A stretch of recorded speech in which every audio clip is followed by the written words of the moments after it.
Olá, o programa Movimento de hoje fala de um assunto que é de grande importância para toda a família, para a mãe, para o pai, para o cuidador. Nós vamos falar de saúde bucal na infância. E a nossa convidada é a professora Maria Angélica Web de Menezes Oliveira, que é professora na Uniub e é doutora em odontopediatria. Seja muito bem-vinda ao nosso programa, professora. Obrigada, Evacira, é um prazer estar aqui e poder falar de um assunto que para nós na odontopediatria é tão importante, que é a saúde bucal na infância. Então já explica para nós quais são os principais cuidados que uma mãe deve ter, os pais, evidentemente, na higienização e na alimentação de um bebê nos primeiros anos de vida. Na verdade, nós sempre falamos os cuidados que a mãe deve ter, mas na verdade o cuidado é mútuo, né? Pai e mãe ou o cuidador, quem cuida da criança. E esse cuidado, ele deve se iniciar na gestação. Então, a mãe, a partir do momento que ela vai no obstetra, o ideal é que ela já tenha informações de que ela a partir do momento que ela está gerando, esses dentes da criança já estão sendo formados. A partir do 4º mês de vida intrauterina, a criança já começa a desenvolver o paladar e é uma fase em que a mãe já está muito receptiva. Então, todas as informações que são passadas para ela de cuidado, é uma fase em que ela está receptiva a isso. Então, o ideal é que ela busque orientações, que ela vá ao cirurgião dentista para que ela possa receber essas orientações a respeito da higienização dela, da alimentação dela, e esses conceitos serão automaticamente transmitidos para a criança. Após o nascimento da criança, o ideal em relação e o recomendado pela OMS é que, em relação à alimentação, é que seja a amamentação irrestrita até os 6 meses de vida. Sem chazinho, sem água, amamentação a hora que a criança quiser, do jeito que a criança quiser. A higienização, a gente já preconiza também, mesmo antes de ter o dentinho. Então, a gente aconselha a mãe, a hora que for dar o banho na criança, pegar uma fraldinha, separar uma fralda limpa e aí molhar na água filtrada e já limpar a boquinha da criança pelo menos uma vez por dia, para que a criança acostume com essa manipulação. Quando isso é feito, a partir dos 6 meses, quando começam a nascer os primeiros dentinhos, a criança já não estranha tanto. Agora, se você deixa para ter esse cuidado, quando a criança tem o dente, aí já são 2 coisas diferentes para a criança. O dentinho que está nascendo e que está incomodando, mais a higienização que começou a fazer naquele momento. Então, já são 2 coisas diferentes. Então, quando a criança, pelo que a gente tem de experiência, quando a criança, a mãe começa a higienizar, quando ela é bebezinha, já junto com o banho, quando nasce o dentinho para a criança já é uma coisa normal. Então, ela não tem dificuldade. E aí, a partir então de que quando a criança já tem o dentinho, você já pode trocar a fralda por uma escovinha de dente. Tem as dedeiras também, mas que são mais caras, mais difíceis de encontrar, mas que resolvem enquanto a criança tem 2 dentinhos. A partir do momento que a criança tem mais dentes, aí o ideal mesmo é uma escova de dente, de cerda macia. A mãe insere no dedo dela. A mãe insere como se fosse uma luvinha, coloca no dedo e higieniza o dentinho. Na verdade, nós utilizamos mais a dedeira como massageadora. Quando começa a nascer o dentinho e começa a coçar, aí a gente às vezes usa isso, essa dedeira no rolete da criança. Então a criança às vezes morde e aquilo ali ajuda a massagear. Quando ela tem 2 dentinhos, dá para limpar com a dedeira. Depois já vai complicando mais. Então o ideal é ter uma escovinha de cerdas macias. Professora, você disse que começa lá na gestação com as informações. Sim. Mas e o cuidado com a higiene da própria mãe, a higiene bucal da própria mãe? Quando ela tem muitas cáries, isso também compromete a saúde do bebê? Compromete. Hoje já tem estudos mostrando que a doença periodontal da mãe, quando ela é uma doença periodontal, é quando começa a ter a inflamação na gengiva e essa inflamação ela pode evoluir até a mãe ter perda no osso. Isso acontece, e o dente fica mole ou ter alguns abscessos ali. Já tem estudos comprovando que a mãe que é portadora de doença periodontal grave, ela tem uma probabilidade maior de ter parto prematuro e gerar bebês de baixo peso. Então, isso aí já é fato, já tem comprovação. E em relação à doença cárie, como a cárie é uma doença e ela é transmitida, as bactérias são transmitidas. Se a mãe tem muitas bactérias, a probabilidade dela fazer uma transmissão mais precoce para a criança é maior. Então, a mãe tem que ter a orientação e os cuidados com seus dentes. Esse é um fator em relação à quantidade de bactérias. Outra informação que a mãe deve receber, que ela não deve soprar na colher da criança, que ela vai dar comida, que ela não deve comer da mesma colher, porque tudo aquilo que ela tem na boca, ela vai passar para o bebê. Tá? Então, essa é uma questão de higiene também. E os cuidados que ela vai ter de escovação, de fio dental, isso aí ela aprende. Ela diminui a quantidade de micro-organismos na sua boca e ela passa isso futuramente para a sua criança. E temos também a chamada cárie da mamadeira, né?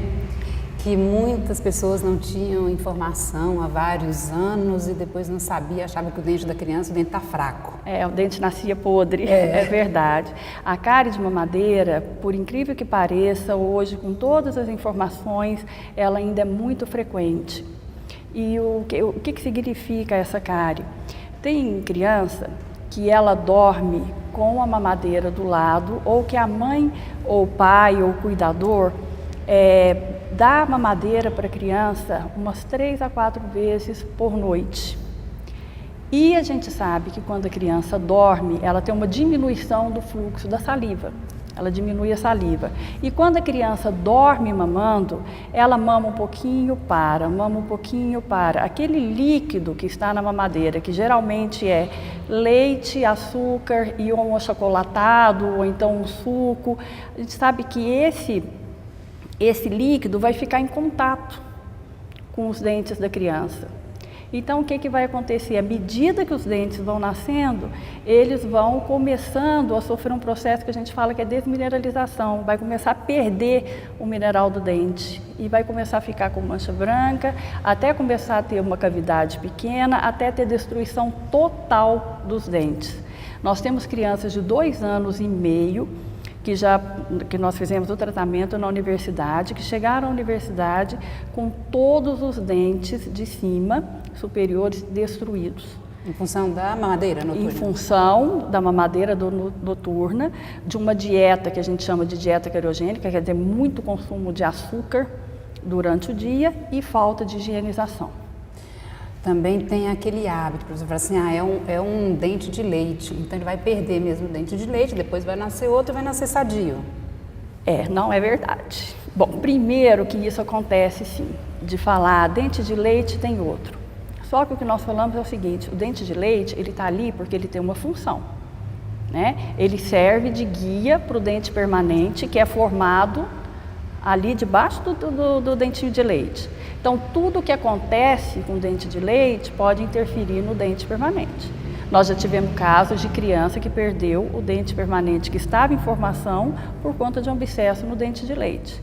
Ou mesmo por trauma, a criança cai, bate a boquinha, o dente de leite afeta o permanente que está em formação, aí ele pode ter má formação no permanente ou até mesmo a perda do permanente. Então, isso tudo tem que olhar. Então, o dente de leite, ele tem função, ele está ali, ele serve de guia, ele mantém o espaço, ele propicia a mastigação, e a mastigação depois da amamentação é o que estimula o crescimento, né, da maxila e da mandíbula. E tem uma coisa que a fonação, a criança sem dente anterior, ela não pronuncia as palavras corretamente, e tem uma coisa que às vezes a pessoa fala, criança não importa para isso, que é estética, e importa muito.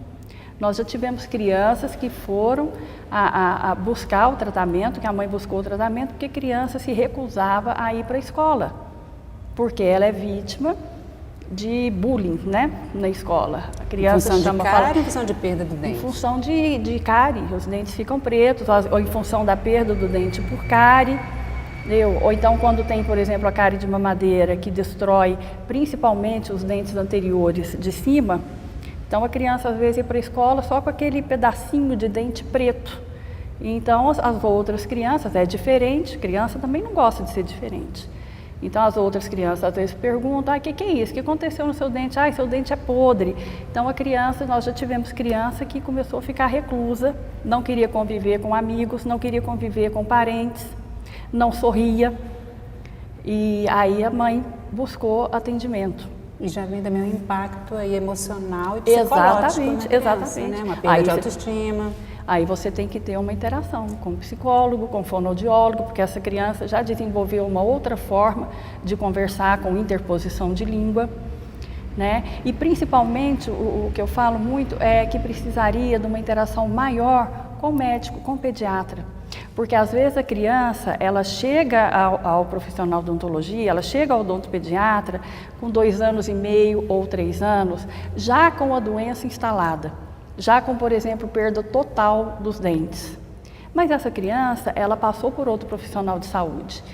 Então, ela deve ter ido pelo menos umas 3, 4, 5 vezes ao pediatra.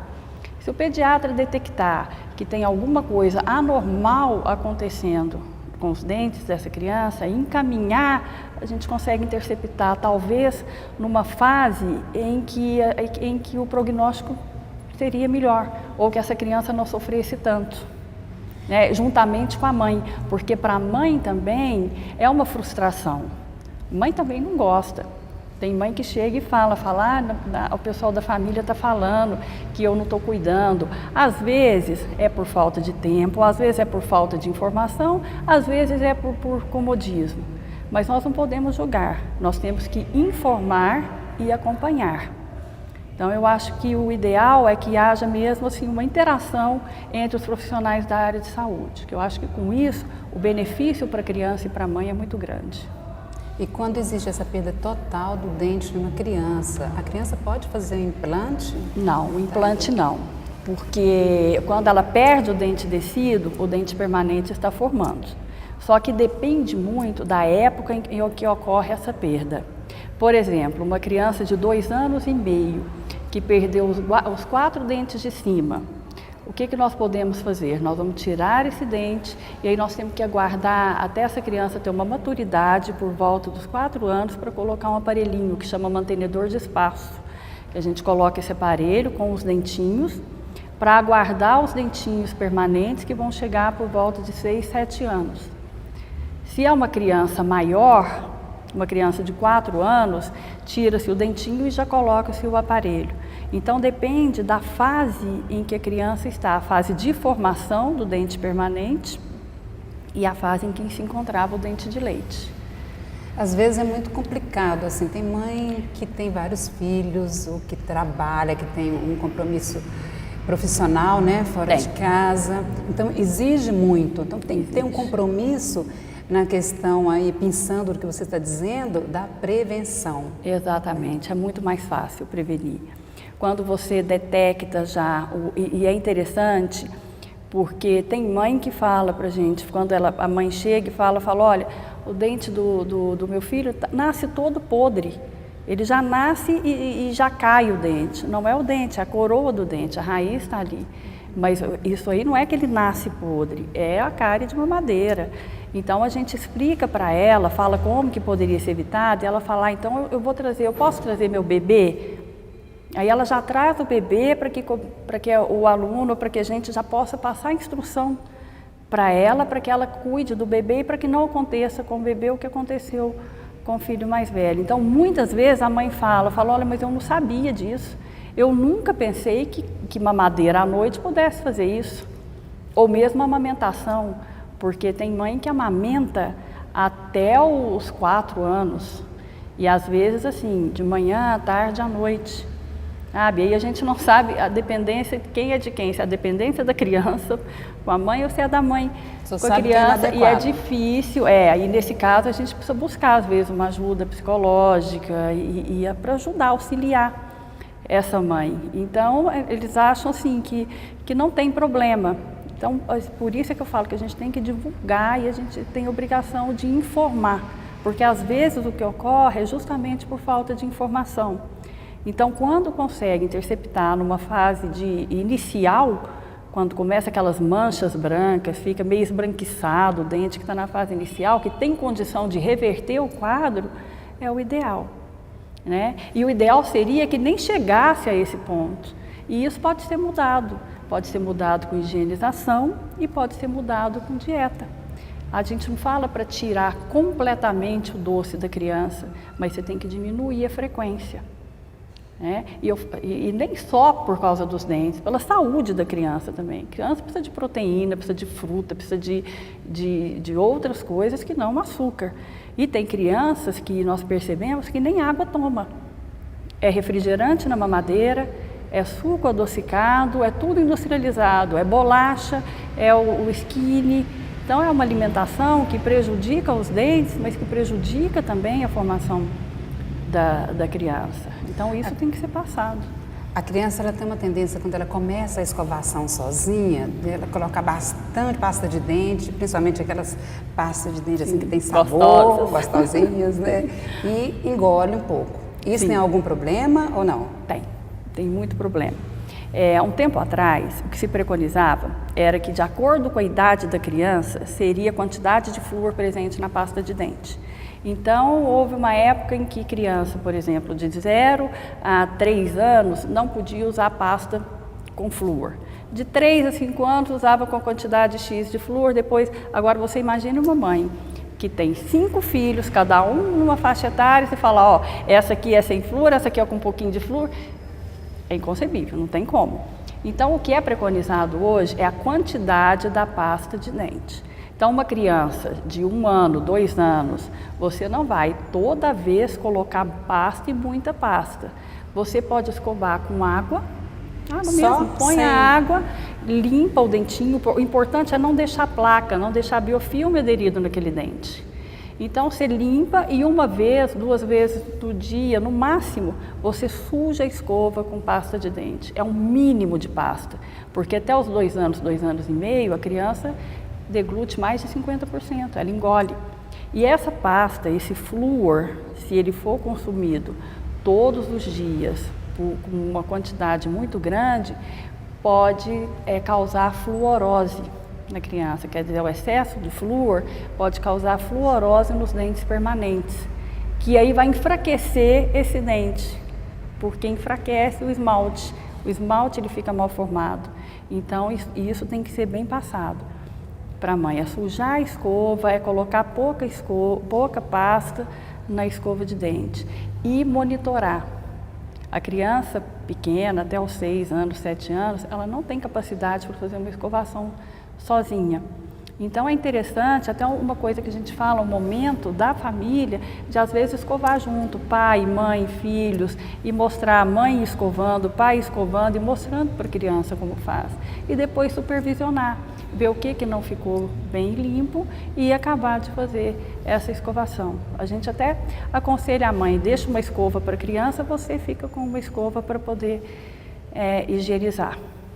Hoje muitas crianças ficam sob os cuidados de avós, né? Porque os pais precisam trabalhar e tem aquela ideia assim, a avó permite tudo, estraga, e acontece. E aí a luta é maior, é mais difícil. Porque isso acontece, e você sabe que inclusive nós estávamos comentando esse dia, a gente tem percebido que a avó hoje está muito presente, a avó, o avô, tanto na formação, leva para a escola, busca na escola, a avó que às vezes vai saber dos problemas da criança, leva no dentista, leva no médico, então tem isso. E como eles falam que a avó é mãe com açúcar, então aí eles são realmente mais permissivos, mas também entendem mais. Você sabe que quando às vezes quando a avó chega e a gente explica, mostra e fala, olha o que está acontecendo com a criança, isso é perigoso, porque a cárie, porque tem gente que acha assim, é dente de leite, não faz canal, né? Não tem problema.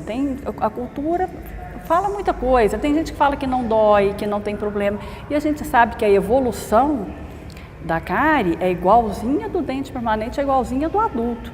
Tanto é que nós já tivemos casos de crianças que tiveram que ser internadas E depois teve que ser feita a drenagem de abscesso por fora. Inchou tanto a boca da criança, isso porque o dente destruiu o dentinho, atingiu o canal, infeccionou, formou uma quantidade grande de pus por dentro e aí exteriorizou.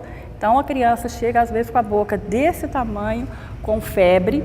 Quando é na região inferior, aqui tem o risco, né, das meninges, de ter um problema mais grave. Quando é na região inferior, tem um risco de às vezes até tampar a respiração.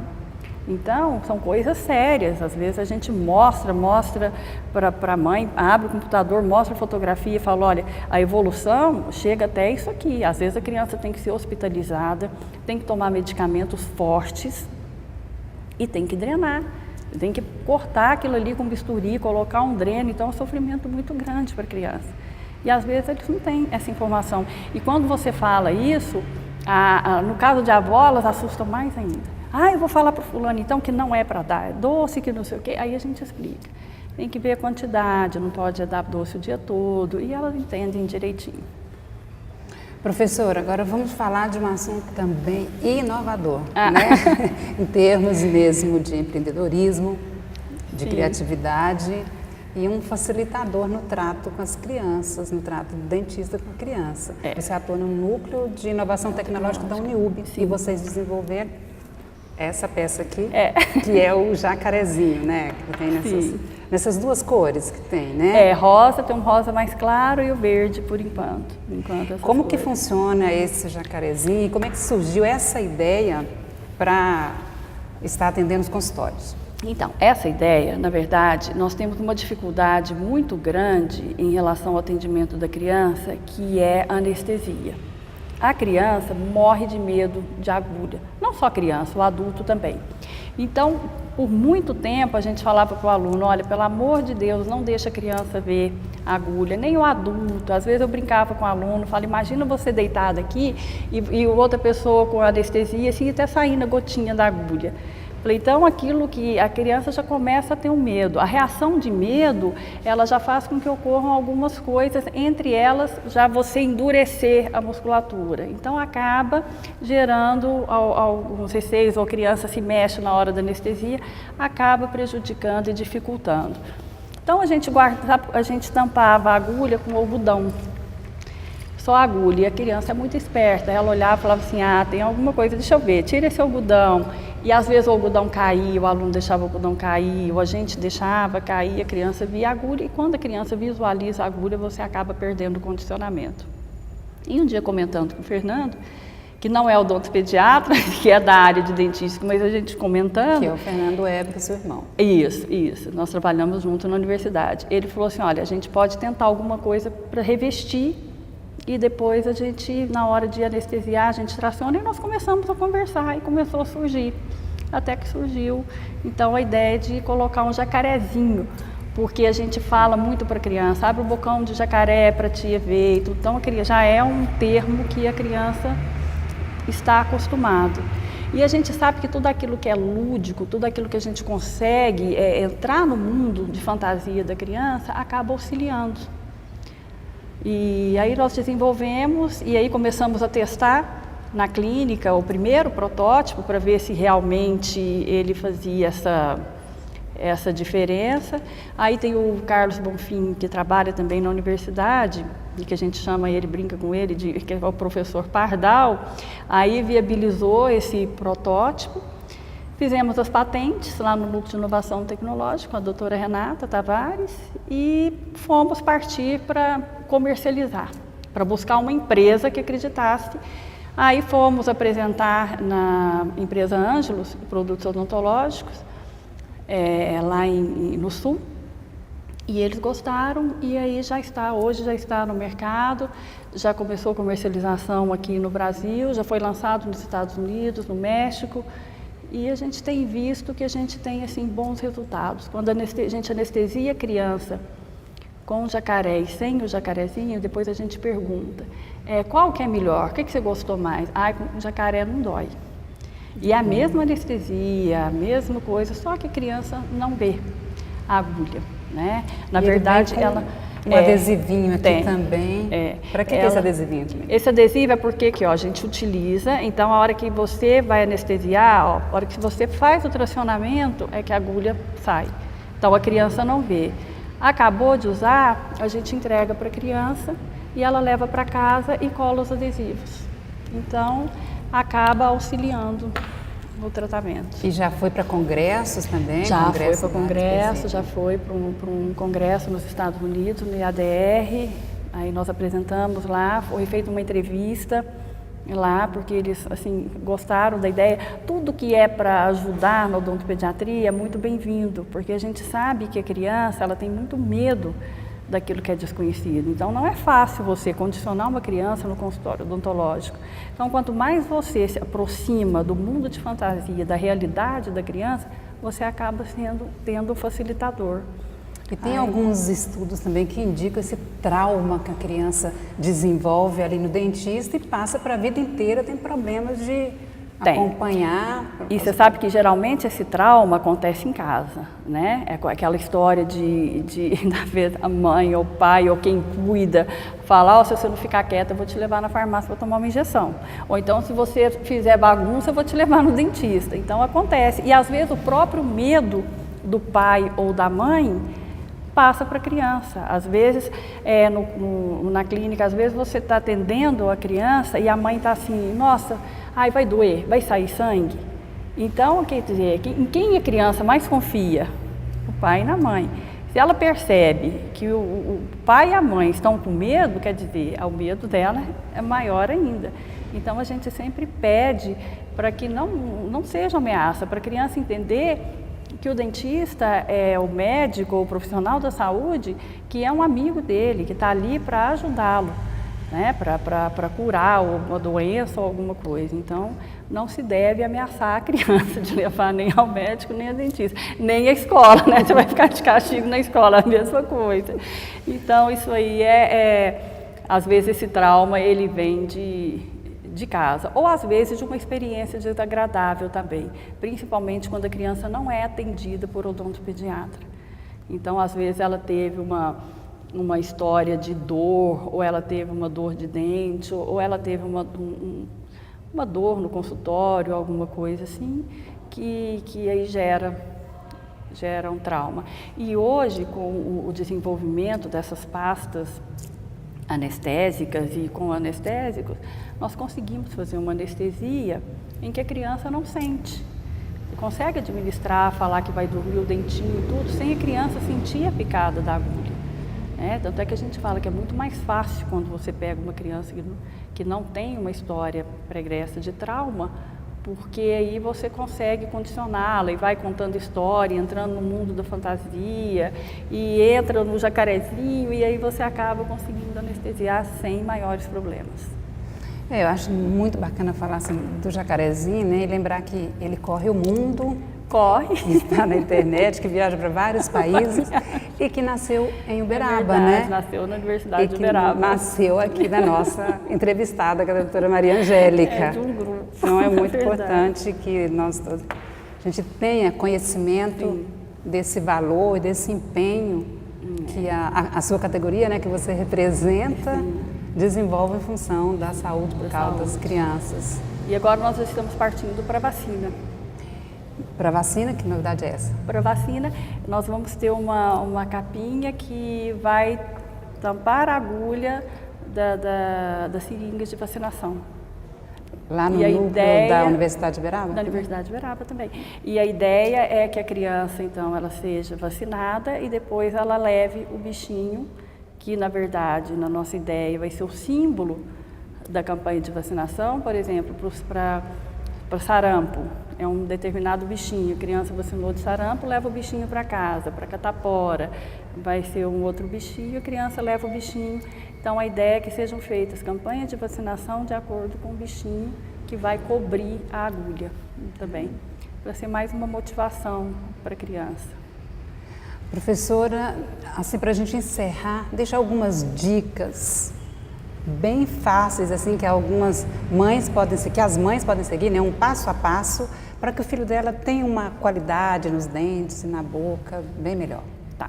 Primeiro cuidado, é o que eu disse, na gestação. A mãe que cuida dos seus dentes, automaticamente ela vai cuidar dos dentes dos filhos. Então, a escovação, higienização da mãe, controle da quantidade de açúcar que ela ingere. Ao nascimento, a amamentação é restrita até os 6 meses. Depois dos 6 meses, à noite, já tem o dentinho, já começar a diminuir essa amamentação noturna, não diurna, noturna. E sempre que amamentar, limpar o dentinho. Isso não é difícil, dá para fazer. E controlar a dieta da criança, porque a criança, ela é dependente nossa, ela só come aquilo que a gente dá. Então, se eu conseguir estabelecer uma dieta saudável na infância, a criança vai levar isso para o resto da vida. Todos os valores que nós conseguimos agregar para a criança na infância, ela leva para toda a sua vida, né? A fase de formação dela. Então, evitar, por exemplo, dar coisas saudáveis, a criança comer a fruta, comer as outras coisas, as refeições normais e diminuir um pouco essa quantidade de doce, de bolacha, e que são coisas que a gente sabe que é a apelação da modernidade, mas que nós temos que controlar para o bem-estar da criança, não só de dente, como também físico total. E ensinar a criança desde pequeno que ela tem que ter higienização, tem que escovar, ela tem que levantar, tem que escovar os dentes, ela almoça, ela escova os dentes, ela usa o fio dental, ela janta, escova os dentes e principalmente não dormir de boca suja, que é o horário que a gente tem a diminuição de saliva, é o horário que a bactéria mais age na placa que é formada por restos de alimento que ficam na boca. Com isso, e mais importante ainda, é procurar o profissional de saúde. Tem que procurar o cirurgião dentista para avaliar, para acompanhar o desenvolvimento dessa dentição, para avaliar a saúde, para interceptar ou para interceder quando perceber que está tendo algum problema anormal nessa criança. Doutora Maria Angélica, muito obrigada por sua participação, por sua presença aqui. Toda a equipe te agradece. Foi um prazer. Nós terminamos aqui. Obrigada pela audiência. Até o próximo programa.